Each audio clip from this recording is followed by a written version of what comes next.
Dominique lives in Holland with her unlikely lover, her cat. My partner is my cat, Dvorak.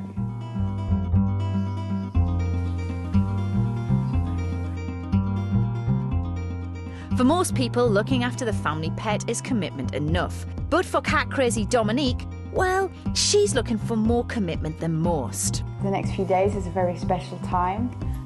Dvorak, my cat, and I are going to be married, so long as everything goes without a hitch. Dvorak, however, is a cat with issues and isn't just nervous about marriage. He's nervous about everything. What I need to do is marry him in a way that he's happy with and he's comfortable and doesn't completely traumatise him, because the last thing I want is to make this gesture of committing to Dvorak forever in a way that completely terrifies him. I've been wanting to marry Dvorak for a long time. I've had him, I think, for 3 or 4 years. We have a very, very close, special bond, and I know that there's no other person in the world that he would want to be with other than me, and he really needs security forever. Dvorak was found wandering in the snow, in the forest. He'd obviously been kicked about by his previous owners. He's a very, very scared, difficult cat that took a long, long time to bring him out of his shell. And with me, he really blossoms, but with anybody else, he's very, very scared. I really do feel that we were made for each other. We're both little lost souls in the world that have had a hard time, and we have a lot of love to give and we need a lot of love back, but in a very gentle way. Marrying your pet is not as simple as you think. So a year ago, Dominique began arranging weddings for like-minded folk, wanting to say I do with their favourite four-legged friends. Before Dominique marries Dvorak, she has one last wedding to plan, with Tristan the dog and Kaisha the woman, and she's pulling out all the stops. Essentially, it's going to be quite a short ceremony, because basically when you're dealing with a pet and a person instead of just two people, you want to keep it as short as possible. I mean, Tristan is going to want to run off and chase after tennis balls, so they'll say their vows and it'll just be a condensed version of a normal ceremony.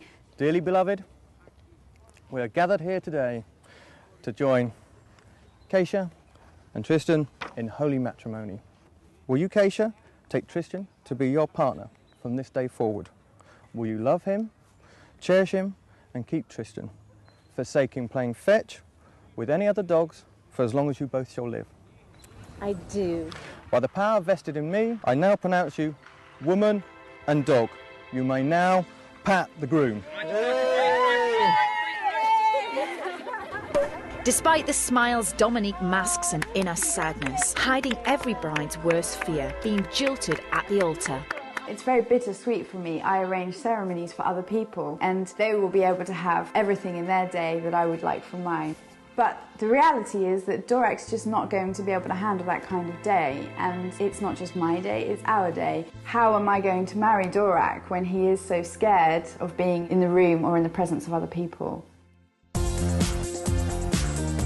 In the Netherlands, Dominique's big day has arrived. She has arranged over 60 pet weddings, and now it's her turn. Dominique is getting married to her cat, Dvorak. That's if his wedding jitters don't get the better of him.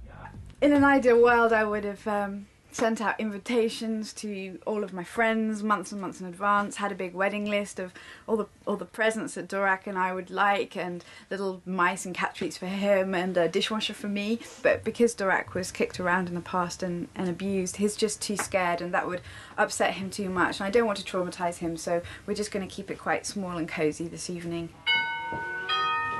The guests arrive for the intimate ceremony and share their thoughts on the impending nuptials.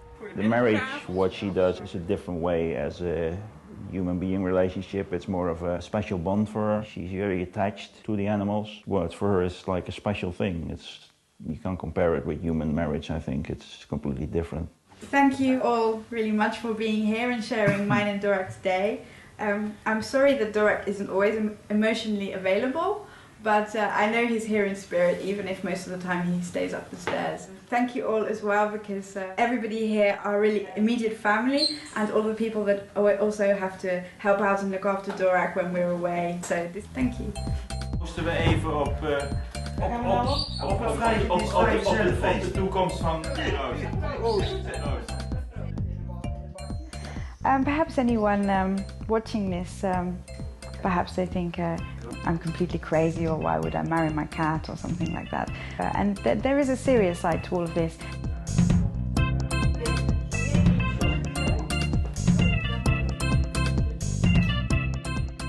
Our relationships these days are changing. Marriage isn't what it was.